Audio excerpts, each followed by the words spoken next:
Creator of the universe and of us, your servants, we ask your guidance. May we find refreshment and security in you and be animated and strengthened for the position we are called to of serving the people of the town of Greece. Now that is an invocation, a prayer before the town board meeting in Greece, New York. Now was that moment, that invocation, that practice of having an invocation, in fact maybe even that specific prayer, unconstitutional? Now, that was a question today before the Supreme Court in Greece versus Galloway, and it's one of two cases we want to bring you up to date on. The other being, by the way, the case of a jilted lover who is being prosecuted under an international chemical weapons treaty for poisoning her husband's mistress. We'll get to that one in a moment. We'll get to sin, but first let's deal with religion. Can we give invocations and prayers before town hall meetings, city council meetings? Since 1999, the city of Greece, New York, it's a suburb outside of Rochester, New York, in upstate, has been open to invocations. It is pretty much open to anyone of any religious persuasion. There's been Wiccans, there's been Jews, there's been, there may have been Hindus, but definitely the vast majority of invocations were given by Christians and invoked Christianity. Now the question for us is that a violation of the Constitution's Establishment Clause? Now just as a reminder, the Establishment Clause can be found right away in the First Amendment of the Bill of Rights, where it reads as follows. I've got it right here. We can put it up for you. Congress shall make no law respecting an establishment of religion, or prohibiting the free exercise thereof, or abridging the freedom of speech. You know the rest of a freedom press, the right of people to peaceably assemble and to petition the government for redress of grievances. But the Establishment Clause is that first portion, establishment of a religion. Make no law respecting the establishment of a religion. Now, is that practice at the Greece Town Board meeting effectively violating the First Amendment's Establishment Clause? I want to go straight to our guest. It's David French. He's a senior counsel at the American Center for Law and Justice. David, let's start here. Let's lay the groundwork on what we know we can agree on. The Supreme Court has already said that you can have ceremonial prayers before some government functions. Is that correct? Oh, that's right. And not only has the Supreme Court already said it, it said it in the context where the government was actually paying the preacher. It was a paid Presbyterian preacher in the case of Marsh v. Chambers in the Nebraska legislature that was paid to deliver prayers. In this case, these are volunteer chaplains. They come in. There's no taxpayer dollars involved at all. If following precedent and following the history and original meaning of the First Amendment, this should be a really, really easy case. Right. The prayers are perfectly constitutional. Now, and we know, I mean, Congress has its own chaplain, but there is a difference, right? Because in our minds, we all realize as well, there's been some cases about prayers before football games and graduation ceremonies, and that's different because those people are seen as coercively being at those kind of functions where this is voluntary. Is that correct? Well, those are considered often to be captive audiences with kids. Okay. So, for example, a college graduation, there have been cases where a prayer before college graduation is perfectly fine.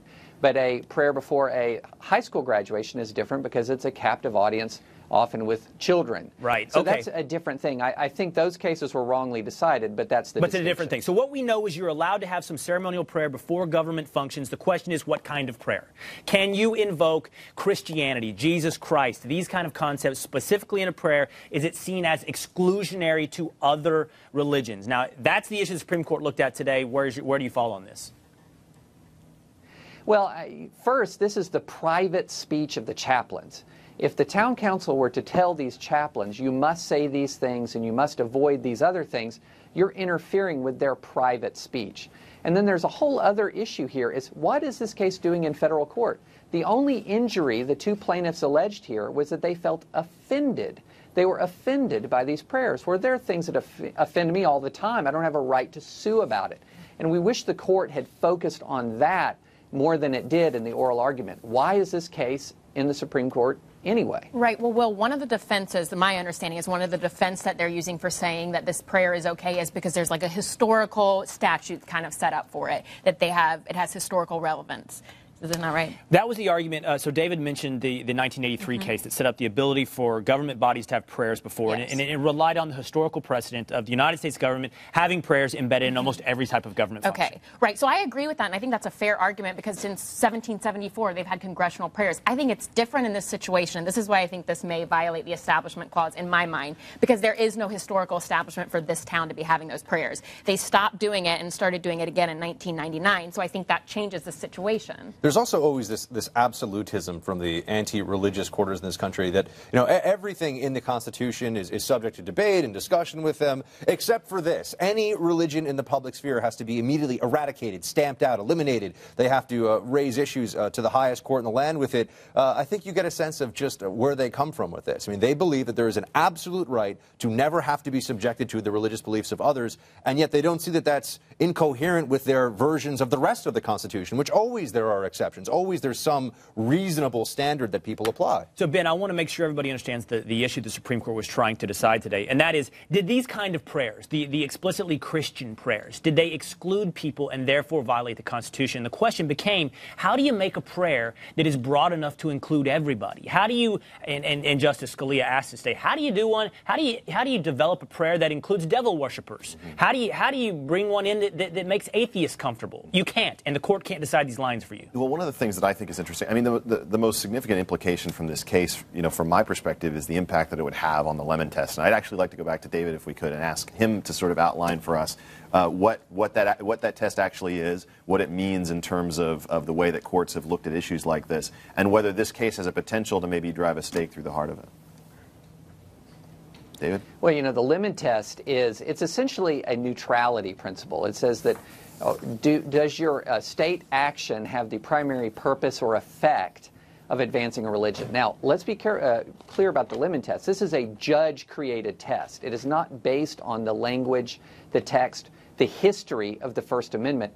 And I'm hopeful to see a stake driven through the heart of it, but it proves to be pretty resilient. The Lemon Test has been pretty resilient over the years. I'm not sure we're going to get a final resolution on that in this case. The issue, Ben, on things like the Lemon Test is, should judges be deciding whether or not your prayer is overtly Christian or not? We don't want to deal with that. Let's move on to our second case, which we want to talk about today. This is the case of Carol Ann Bond. She's a Pennsylvania microbiologist, and she found out that her best friend had been impregnated by her husband. Now, this did not sit well, and she had some experience, as I said, in chemicals. She's a microbiologist. She put together a rare blend of chemicals, and she spread them over her husband's mistress's doorknob, car, and mailbox for months. The only injury that the mistress suffered was burns to her finger. Now, she has been prosecuted by federal prosecutors under the 1998 Chemical Weapons Implementation Act. Now, this is a question about whether or not international treaties can come in and trump essentially our federalist system, Tara. Can international treaties dictate not just federal law, but state law and local law? Because in this case, the local authorities said, we're not going to prosecute this lady, but the Fed said she's in violation of an international treaty. Yeah, that's insane. And this is insanity. And anytime we see these UN treaties, we talk about them a lot here, and people think we're crazy because we're like, we can't have these. The United States is going to be under that. It was, the weapons one, the land and sea treaty. This chemical weapons treaty, a woman, hell hath no fury like a woman scorned. So, I get it that she was upset about this, but to be prosecuted under an international treaty is insanity in America. The international treaty component of this, I think, is less scary than the decision made by federal prosecutors. Right, to go after her. To apply that international treaty, using their federal prerogative to do that. I pound the table, everybody who watches knows this, about federal prosecutors running amok using the endless amount of criminal regulations and criminal statutes on the books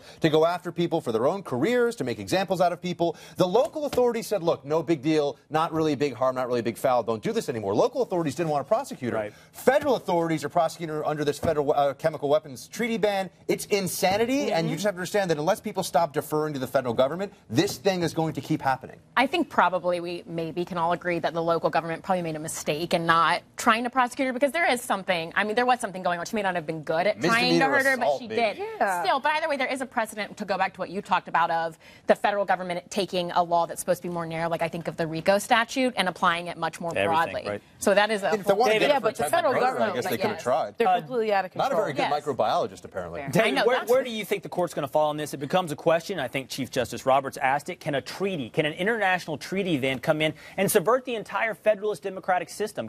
Could there be an international treaty that said, you know what, no more federalist system, just national governments?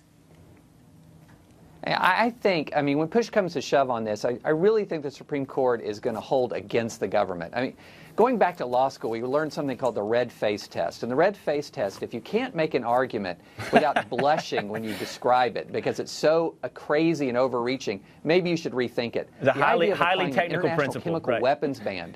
Right. Right, exactly. The idea of applying the international chemical weapons ban to an incompetent, angry housewife is unbelievable. It's so far out of the scope of the meaning of the treaty. It's so far out of the scope of what the Constitution contemplates when it's talking about the treaty power, which is agreement between nation states in the conduct of the relations between and among nation Right, states. right. It's not about But look- whether a criminal law is going to be applied to an angry woman. Bashar al-Assad, Carol Ann Bond. Right, Come exactly. on. Tomato, tomato.